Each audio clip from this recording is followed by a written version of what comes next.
Il est 13 h, bonjour à tous, merci de votre attention. Tout de suite, les titres à la une de l'actualité. L'impact de la sécheresse sur l'alimentation et la santé, sujet abordé au cours de plusieurs échanges qui se tiennent en ce moment à Abidjan dans le cadre de la COP15. Des solutions sont déjà expérimentées pour faire face aux aléas relatifs au changement climatique et au manque d'eau. Dans un instant, des précisions vous seront livrées à ce sujet. Lutte contre la corruption des membres de la société civile voit leurs capacités renforcées. L'initiative est de la Haute Autorité pour la bonne gouvernance qui se donne pour objectif de faire de ces membres de la société civile des acteurs formés à la lutte contre ce phénomène qui est une véritable gangrène.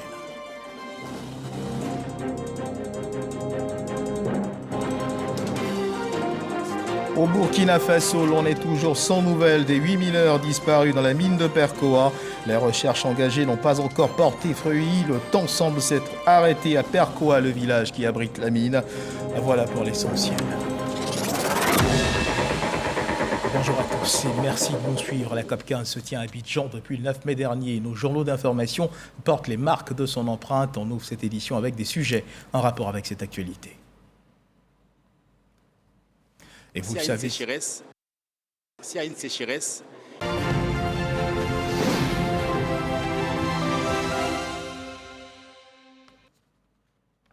Et vous le savez certainement, la sécheresse, l'avancée du désert font partie de ces grands mots dont souffre notre planète et les réalités existentielles liées à ces phénomènes sont lourdes de conséquences. Nul besoin de grandes théories pour le comprendre.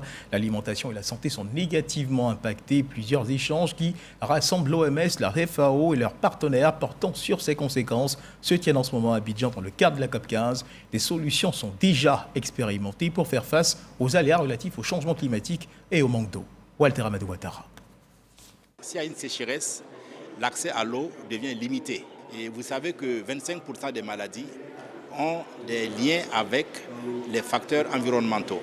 Lorsqu'il y a une sécheresse, on produit moins d'aliments. S'il y a une sécheresse, il n'y a plus ce produit animal qui est également une composante essentielle également pour l'homme. Tout cela va affecter la santé de l'homme. Le représentant de l'Organisation mondiale de la santé OMS plante ainsi le décor. L'impact de la sécheresse sur l'alimentation et la santé de l'humain préoccupe les experts et les institutions. La FAO, Organisation des Nations Unies pour l'alimentation et l'agriculture, partage sa vision sur le sujet. Ce que la FAO propose, c'est qu'on change nos méthodes de production pour une agriculture plus verte, plus durable, et on change aussi notre type de consommation. On a un type de consommation où on consomme 3 ou 4 produits, on dit peut-être le blé, le maïs, le riz, et on met beaucoup de pression sur ces produits. Les États vont promouvoir à travers les producteurs agricoles comment mieux produire, comment mieux utiliser les terres. Et si on produit bien, on fait la génération des terres et on réduit les terres dégradées. Parmi les méthodes en promotion auprès de la jeunesse au Cameroun, la culture hors sol. Au Cameroun, j'ai lancé un projet, c'est de pouvoir planter, mais hors sol. Pourquoi et je l'ai fait dans des écoles primaires. Qu'est-ce qui m'a poussé à faire un projet hors sol? C'est parce qu'on se retrouve dans des endroits où il y a de l'érosion à cause du changement climatique, à cause peut-être de la transhumance. Les peuples ils se déplacent pour un endroit où ils vont trouver du pâturage, mais ils se trouvent dans un endroit où il n'y en a pas à cause du changement climatique. Alors on est venu avec cette idée de pouvoir les encourager à pouvoir dire que vous n'allez pas abandonner l'agriculture. C'est vrai, vous ne pouvez pas le faire directement à terre, mais vous pouvez le faire hors sol. Des ONG œuvrent pour soutenir les efforts des institutions. Il faut un engagement général de toute la population, étant donné que dans nos pays, la terre appartient au privé. Faire en sorte que toutes les couches sociales du pays soient impliquées dans la préservation et de la lutte contre cette dégradation des terres. Les différents programmes intéressent les agences financières internationales. L'AFD dit être disponible pour accompagner les initiatives. Les gens ont besoin de se mettre d'accord, de produire du consensus. Vous voyez, les conventions de Rio, les 3 conventions, le climat, la biodiversité, la lutte contre la désertification et la dégradation des terres, c'est des messages très très forts dont l'humanité doit s'emparer. Et donc il y a besoin de ces réunions pour que tout le monde partage ses idées. Il y a un second temps qui est le temps de l'action. Voilà. Et nous, évidemment, les banques publiques de développement financent et on apporte de l'assistance technique pour transformer ces décisions, ces consensus en action, pour assurer la durabilité de l'utilisation des sols agricoles, qui est une ressource mais vitale pour l'humanité. 5000 délégués et 1000 experts présents à la COP 15 planche depuis le début de cette rencontre à Abidjan. La restauration des terres, la résilience aux sécheresses, le rôle de la jeunesse dans la gestion du foncier, l'impact des modes de production et de consommation et la sécurité alimentaire constituent les thématiques abordées. Et pour accompagner ces initiatives et actions de lutte engagées contre les maux cités plus haut que sont la sécheresse et le manque d'eau, conséquence directe des changements climatiques, une radio a commencé à émettre en Côte d'Ivoire. Ce depuis le lancement de la COP 15 le 9 mai dernier. Cette radio se nomme Radio ODD. Elle est soutenue par le PNUD, le Programme des Nations Unies au développement. Sa mission, sensibiliser au développement durable. Kader Sogodogo nous en parle. Un studio radio implanté au stand du PNUD, le Programme des Nations Unies pour le développement. Cette radio a commencé à émettre le 9 mai 2022, date de l'ouverture de la COP 15. La radio ODD s'approprie les objectifs du développement durable. L'un des facteurs clés de la lutte contre les changements climatiques pour tous les enjeux globaux est lié à la sensibilisation. Donc avoir un média dédié aux objectifs de développement durable, je pense que c'est le média de facto qui pourra sensibiliser nos communautés et surtout la population sur les enjeux globaux qui sont liés à l'environnement et au développement durable. Un programme axé sur la lutte contre le changement climatique et la lutte contre la désertification. J'invite tous ceux et celles qui aiment la nature et l'environnement à suivre Radio ODD parce que c'est la radio qui se met au service de l'environnement afin de promouvoir et de sensibiliser la population pour la sauvegarde de notre environnement pour l'avenir de nos enfants. Le PNUD fait de la communication un moyen efficace pour sensibiliser les décideurs et les citoyens. La communication, vraiment, c'est un élément important pour pouvoir sensibiliser les populations et impliquer tout le monde. Nous avons un booklet en français et en anglais qui donne des informations sur ce que le PNUD fait en Côte d'Ivoire, comment le PNUD soutient le gouvernement de la Côte d'Ivoire. Et également, nous avons des biscuits vraiment bio, faits à base de blé, qui ont des messages importants sur la désertification et le développement durable. La COP 15 se referme le 20 mai 2022. La radio ODD, elle, va continuer d'émettre sur le net. Et dans cet accompagnement qu'offrent les médias dans la lutte pour la protection de l'environnement, il faut désormais compter avec un site internet, tout nouveau site dédié à la biodiversité. Il a été présenté au cours d'un atelier dans la commune de Cocody. Objectif de sa conception, permettre au centre d'échange d'informations sur la biodiversité, le CHM, d'héberger sur un serveur de la Convention de la diversité biologique tous les sites web nationaux et toutes les informations relatives à la biodiversité. Serge Pacomdidi, Patricia Omouetia. Le Centre d'échange d'informations sur la biodiversité annonce l'ouverture de son site Internet avec un nouvel outil appelé Bioland. Tel est l'objectif de cette rencontre qui a pour but de renforcer les capacités des acteurs quant à l'utilisation de ce site Internet sur la biodiversité. Ce site Internet sur la biodiversité sera donc un canal informel pour l'entretien, la distribution d'informations ou d'assistance en faveur de la biodiversité. L'apport du Centre national de floristique, c'est qu'en fait, le Centre national de floristique gère le site Internet du CHM au quotidien. Comme ce sont des informations sur la biodiversité, le nombre de plantes, le nombre d'animaux, c'est souvent les universités qui ont ces informations. Et c'est comme ça que le ministère de l'Environnement nous a demandé de pouvoir informer le public en temps réel avec des informations des différentes institutions de Côte d'Ivoire. L'avantage principal, c'est d'avoir toutes les informations sur la biodiversité sur un seul site. Un site Internet, parce qu'aujourd'hui, on sait que l'outil Internet est l'outil favorable à la diffusion des informations qui touchent le grand public. Il ne suffit pas seulement de visiter. Si vous menez des activités en lien avec la protection de la biodiversité, il y a des contacts sur ce site-là. Vous pouvez contacter pour que vos activités soient postées, n'est-ce pas, sur ce site-là. Rien que pour que nous puissions avoir des informations sur toutes les activités qui sont menées dans le cadre de la gestion durable de la biodiversité dans notre pays. Le site Internet sur la biodiversité sera disponible en juin prochain. L'inspecteur général d'État, Théophile Awandoli, a procédé à l'ouverture d'une session de renforcement de capacité des auditeurs et inspecteurs d'État de l'IGE. Il s'agit de former via ce programme les acteurs du contrôle de l'administration, la mobilisation des techniques d'analyse financière et de contrôle. C'est ce que nous dit Alexis Ouedraogo. Renforcer les capacités des inspecteurs d'État et auditeurs de l'inspection générale d'État.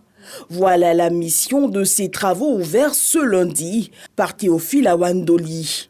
Ce renforcement continu des agents se veut nécessaire à cet organe de contrôle, d'audit et de promotion de bonne gouvernance. Il nous faut en permanence renforcer la capacité des inspecteurs et des auditeurs. La formation constitue ainsi pour moi un vecteur essentiel pour l'efficacité et la performance de l'IGE. L'inspection générale d'État devrait ainsi disposer d'inspecteurs et d'auditeurs plus que jamais aptes à mener toutes les missions d'audit et d'inspection qui leur seront confiées. De 2019 à 2022, plus de 1176 heures ont été consacrées à la formation des inspecteurs d'État et inspecteurs des ministères. La formation ouverte ce lundi prendra fin le 27 mai prochain. Dans le cadre de la lutte contre la corruption, des membres de l'organisation non gouvernementale dénommée Griot du Peuple ont vu leur capacité renforcée. L'initiative est de la Haute Autorité pour la bonne gouvernance qui se donne pour objectif de faire des membres de cette ONG des acteurs de la société civile bien formés à la lutte contre la corruption. Dangui. Les membres de l'ONG dénommée Griot du Peuple suivent la présentation du dispositif de lutte contre la corruption élaboré par la Haute Autorité pour la bonne gouvernance avec visiblement beaucoup d'intérêt. La corruption, comme on vient de l'entendre, ça ne débute pas d'aujourd'hui.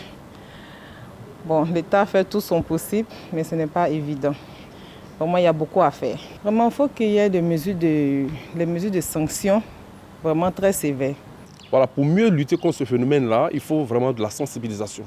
Il faut que l'État mette vraiment les sous à la disposition des ONG, voilà, pour pouvoir faire la sensibilisation. Côté Haute Autorité pour la bonne gouvernance, on mise sur la formation, la sensibilisation sans négliger la répression dans le combat contre la corruption et les infractions assimilées. Cette lutte contre la corruption, c'est un combat de tous les jours. Il y a une manière d'approcher cela. La répression, c'est une autre forme de sensibilisation. C'est vous amener à déclarer votre patrimoine dans les délais prévus. Mais il y a aussi la sensibilisation qui, en termes d'éducation, qui permet à l'enfant de dire « Non, je viens de faire quelque chose qui n'est pas normal ».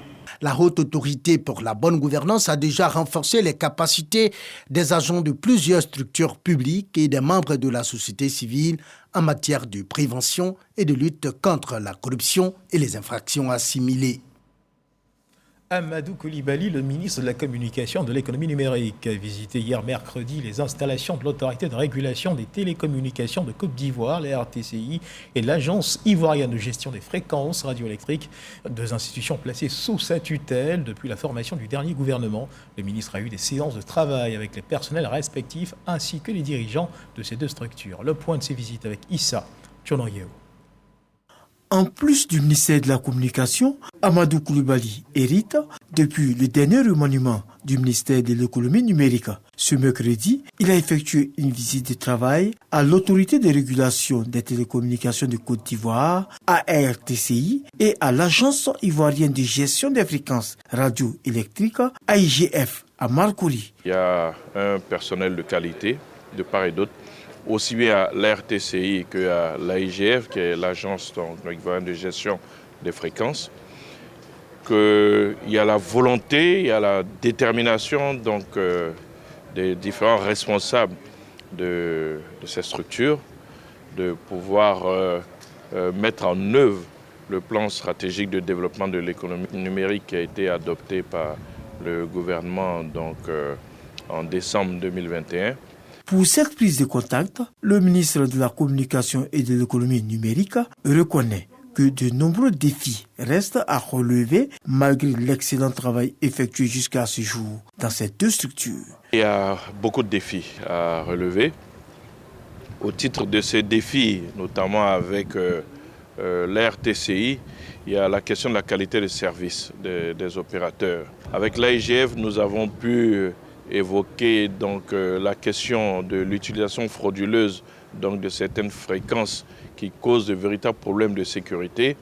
Et les échanges vont se poursuivre avec les experts pour que tous les défis que nous avons pu identifier puissent être relevés. Le ministre Amadou Coulibaly s'imprégnera ce jeudi du projet de solutions numériques pour le désenclavement des zones rurales et l'agriculture, PSNDEA, aux 2 plateaux à la 7e tranche. Parlons à présent d'accréditation, le point des activités menées par le système ouest-africain d'accréditation ainsi que les résultats obtenus en 40 mois d'accompagnement de l'Union économique monétaire ouest-africaine ont été abordés au cours de la cérémonie de présentation du certificat de reconnaissance pour la coopération africaine d'accréditation, la cérémonie qui s'est tenue ici à Abidjan dans la commune du Plateau. Espérance Djakale et Cheikh Koné. Mars 2018, avril 2022. Voilà 4 ans que le SOAC a lancé ses activités. Le système ouest-africain d'accréditation a présenté son certificat de reconnaissance par la coopération africaine d'accréditation AFRAC et a fait son bilan. Au cours de cette cérémonie, des prix ont été remis à 2 journalistes pour la qualité de leur production ainsi qu'à des laboratoires accrédités. Tout d'abord, c'est une passion pour moi et ce prix que j'ai gagné m'a encore motivé de continuer ce métier que j'ai choisi. Nos médias sont dominés par des questions politiques, mais il y a des questions essentielles aussi sur lesquelles les journalistes donc, doivent se saisir. Et la question de la démarche qualité, la question de la construction donc, de l'infrastructure qualité est essentielle. Il est grand temps que les journalistes s'intéressent à cette thématique parce que c'est le développement de l'Afrique qui en dépend. Le SOAC est chargé d'accréditer les organismes d'évaluation de la conformité dans le respect des normes internationales en matière de sécurité des consommateurs et de développement du commerce international. Toutes les accréditations que le SOAC serait amené à délivrer aussi bien aux laboratoires d'essai comme d'étalonnage, mais également aux organes d'inspection comme aux organes de certification, auraient une reconnaissance internationale. Les résultats des tests de ces laboratoires vont devenir incontestables partout dans le monde. Depuis son lancement, l'organisme a accrédité 33 laboratoires en Afrique de l'Ouest, 17 en Côte d'Ivoire, dont 7 en biologie médicale.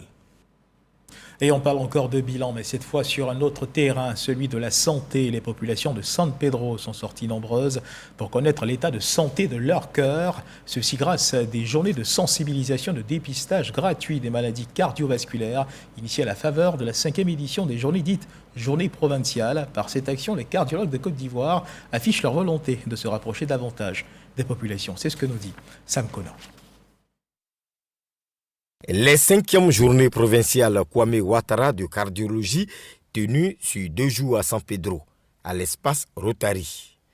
Pour la première journée, les cardiologues ont procédé à une sensibilisation sur les maladies liées au cœur et un dépistage gratuit des populations.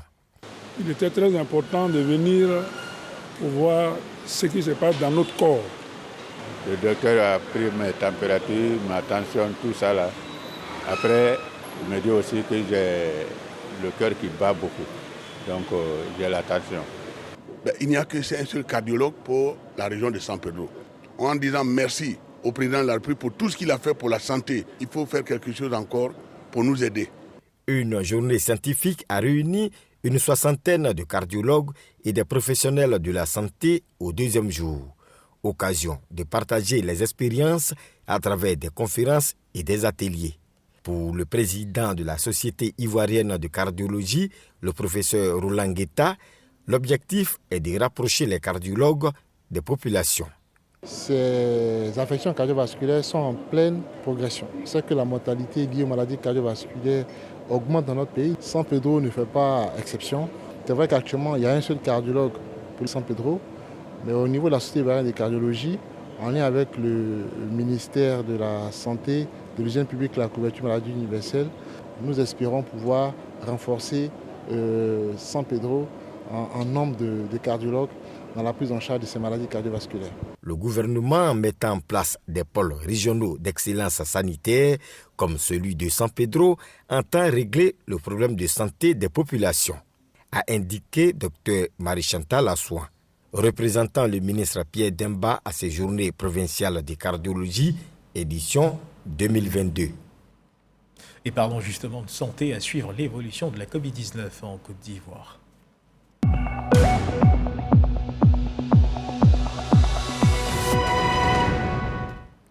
Le ministère de la Santé, de l'Hygiène publique et de la couverture maladie universelle a enregistré hier mercredi 18 mai 2022 7 nouveaux cas de Covid-19 sur 635 échantillons prélevés, soit 1% de cas positifs, 7 guéris, 0 décès. À la date du 18 mai 2022, la Côte d'Ivoire compte donc 82 020 cas confirmés, donc 81 197 personnes guéries, 799 décès, 24 cas actifs. Le nombre total d'échantillons est de 1 512 972. Le 17 mai 2022, 11 620 doses de vaccins ont été administrées, soit un total de 12 703 263 doses du 1er mars 2021 au 17 mai 2022. L'Organisation des producteurs et exportateurs d'ananas, de mangue et autres fruits de Côte d'Ivoire de Beaunois réunis au sein de l'OBAMSI ont reçu du matériel agricole, un important équipement de l'Union européenne qui leur permettrait bien de renforcer leur outil de production et d'améliorer leur productivité. À part ce geste, l'Union européenne témoigne de son soutien à la filière ananas en cohérence avec le gouvernement ivoirien qui s'est engagé à redynamiser cette filière et faire de l'ananas un produit compétitif. Eugène Atoubé. Le moment était très attendu par les producteurs d'ananas en activité à Beaunois et réunis au sein de l'OBAMSI. La réception de ce lot de matériel et équipement agricole pour la relance de la production des membres de l'Organisation des producteurs et exportateurs d'ananas et de mangue et d'autres fruits de Côte d'Ivoire, ce sont des tracteurs avec d'abat à socle et gyrobroyeurs, dont de l'Union européenne, engagés à soutenir la production ivoirienne afin que la filière ananas retrouve sa place sur l'échiquier international, et ce, avec le labeur des coopératives des petits producteurs. Vous avez pu voir en même temps que nous tout ce qui est réalisé par nos petits planteurs, qui sont devenus aujourd'hui grands. Tout ça rentre dans le cadre d'une perspective que nous avons exprimée au Premier ministre d'abord, quand nous l'avons rencontré à la primature, en lui disant que l'ananas est un secteur qui a besoin d'être relancé dans ce pays. La filière ananas ne tourne plus avec la même majesté comme par le passé où elle avait le vent en poupe. La production au plan national a connu une chute vertigineuse, passant de 200 000 tonnes dans les années 2000 à environ 40 000 tonnes aujourd'hui. Beaunois, localité reconnue pour être la plus grosse productrice d'ananas, en est la parfaite illustration. Les sociétés industrielles de production, les unités industrielles de transformation disparues au profit des petits producteurs qui appellent l'État à l'aide en termes de financement des intrants, des équipements agricoles et d'assistance technique. L'appui de l'Union européenne est pour les producteurs de l'OBAMSI une aubaine. Leur système de production retrouve un nouveau dynamisme et de ce fait, ils pourront relancer la production d'ananas. L'objectif, c'est de mécaniser la culture de l'ananas afin de réduire la pauvreté dans le domaine de l'ananas. Et donc, c'est ce que nous avons fait. Et vous verrez les équipements que nous avons mis à leur disposition donner un coup de pouce à la culture de l'ananas parce qu'on s'est rendu compte que la production de l'ananas avait beaucoup chuté pour que la Côte d'Ivoire, qui occupait un très beau rang au niveau mondial, puisse retrouver toute sa splendeur au niveau mondial pour permettre à ces planteurs-là de vivre de leur métier. Le don d'équipements agricoles de l'Union européenne vise l'amélioration de la productivité de la filière ananas, mais surtout la professionnalisation de ce secteur et donner à l'ananas de Côte d'Ivoire un prix compétitif. Un reportage signé Noël Niagno, signé nos voeux de succès donc accompagne le doyen Noël Niagno dans sa retraite. Un reportage signé Eugène Atoubé. La commune de Cocody a récemment abrité la présentation d'un nouveau laboratoire intégré pour l'emploi, initié par la direction de l'emploi. Ce laboratoire vise à répondre au déficit d'information sur l'emploi, établir une cartographie sur l'emploi. Ce reportage à suivre de Serge Pacomdidi et Patricia Omouitia. Un nouveau laboratoire intégré pour l'emploi porté sur les fronts baptismaux, cela pour établir une cartographie sur l'emploi. Ce laboratoire est le fruit d'une coopération entre la direction de l'emploi et la structure internationale IPA Innovation pour l'action contre la pauvreté. Donc le but de ce laboratoire, c'est d'appuyer la Direction générale de l'emploi pour renforcer les capacités d'utilisation de données pour la prise de décision et la conception des programmes. Les avantages de ce laboratoire, premièrement, c'est de créer de la capacité interne au sein du ministère pour l'utilisation de ces données, que ce soit les données administratives ou des données probantes sur l'impact des programmes. Financé par le Fonds d'innovation pour le développement, ce laboratoire sur l'emploi va évaluer les impacts de la politique de l'emploi, renforcer des capacités d'exploitation, de diffusion de données fiables pour la formulation des stratégies politiques efficaces en matière d'emploi. C'est un honneur et une opportunité pour la Côte d'Ivoire de bénéficier d'un tel laboratoire, à l'instar d'autres pays africains tels que la Zambie, le Ghana et le Rwanda. Nous sommes convaincus que cet instrument nous aidera à mieux orienter nos politiques et actions en matière de promotion de l'emploi. En effet, la lutte contre le chômage est un objectif prioritaire du gouvernement dans la lutte contre la pauvreté en vue d'un développement socio-économique durable, inclusif et harmonieux. Ce laboratoire intégré aidera donc le gouvernement ivoirien dans sa politique et ses actions en matière de promotion de l'emploi en vue d'une adéquation formation-emploi. La transformation digitale au cœur du développement des entreprises. C'est le thème autour duquel s'est tenue la première édition du B2B Digital Day, journée qui met en lumière l'ensemble des activités commerciales nouées entre deux entreprises. Dans le cadre du digital, bien sûr, occasion a ainsi été offerte aux entreprises d'échanger sur les difficultés qu'elles rencontrent, mais aussi sur les potentielles solutions pour réussir leurs différents projets. Aïcha Ouattara, Patricia Mouitia. Première édition du B2B Digital Day. Une rencontre qui vise à déterminer l'impact de la transformation digitale sur la qualité des services et les performances des entreprises. Ce dont il est question à cet atelier, ce n'est pas le digital, c'est la transformation digitale. C'est complètement différent. La transformation digitale, au cœur du digital, au cœur de l'informatique, c'est les outils, c'est les méthodes. Au cœur de la transformation digitale, c'est l'homme. C'est la révolution culturelle, c'est la révolution des consciences, c'est la transformation des habitudes en nous-mêmes. Et également, cette transformation qui est prise en charge dans notre entreprise, dans la société, à tous les niveaux. Transformer, pourquoi ? Pour pouvoir aller à la rencontre du client ou de l'usager. Pour mieux comprendre les enjeux de la transformation digitale, le commissaire général de l'événement explique. Cette première édition, c'était pour d'abord faire comprendre aux gens qu'il faut aborder la question du digital sous un autre angle. C'est vrai qu'il y a beaucoup d'événements au niveau digital, mais il fallait apporter une approche nouvelle. Une approche où des entreprises qui ont vraiment digitalisé, qui ont vraiment transformé, viennent et partagent leur expérience. Échange et partage d'expériences afin d'aider les participants à réussir ce passage digital. 10 agents à la retraite et 14 autres en fonction à l'ANADER, l'Agence nationale d'appui au développement rural, ont été célébrés à Bouaké. Les uns pour service rendu à la nation, les autres pour leur acharnement au travail. Pour la direction régionale centre de cette structure agricole, l'initiative de cette action, il s'agit de célébrer ces agents. Il s'agit de créer également une saine émulation entre les agents de cette structure. Djeneba Ouattara.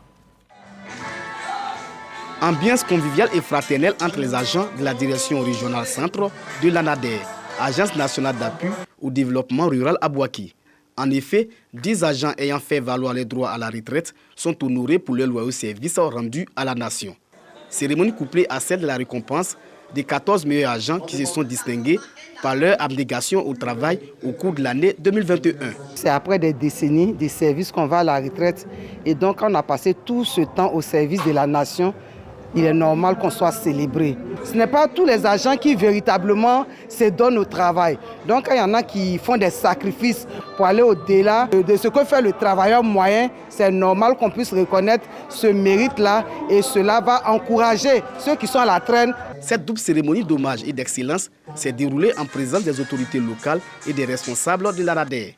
Le représentant du ministre des Transports, Amadou Kone, parraine de la cérémonie, encourage les agents et salue l'engagement de l'ANADER. Nous comptons sur les agents de l'ANADER pour continuer à travailler, pour redoubler d'efforts, pour que ce secteur puisse se développer et que ce développement puisse impacter le développement de la Côte d'Ivoire. Les récipiendaires, satisfaits de cette marque d'attention, traduisent leur reconnaissance aux responsables de la structure des tutelles. Ce n'est pas facile le travail. Il faut beaucoup d'abnégation, beaucoup de courage. Et si on a ce courage-là, on peut y arriver. Récompenser les meilleurs, promouvoir l'excellence, fait partie donc des éléments de gouvernance de l'État. Si au niveau des structures de base, des structures techniques, les gens font la promotion de l'excellence, c'est toute la Côte d'Ivoire qui gagne. La cérémonie d'hommage aux retraités est à sa 2e édition. Dans l'actualité internationale au Burkina Faso, l'on est toujours sans nouvelles des 8 mineurs disparus dans la mine de Perkoa. Les recherches engagées n'ont pas encore porté de fruits. Aucun des mineurs n'a encore été retrouvé. Le temps semble s'être arrêté à Perkoa. L'espoir de les retrouver en vie s'estompe peu à peu. Depuis le 16 avril dernier, rappelons-le, ces mineurs se sont retrouvés bloqués à près de 720 mètres de profondeur. 8 mineurs, donc 6 Burkinabés, un Tanzanien et un Zambien. C'est sur cette information que se referment les pages de cette édition. Merci de nous avoir suivis. Agréable début d'après-midi. Dieu garde la Côte d'Ivoire.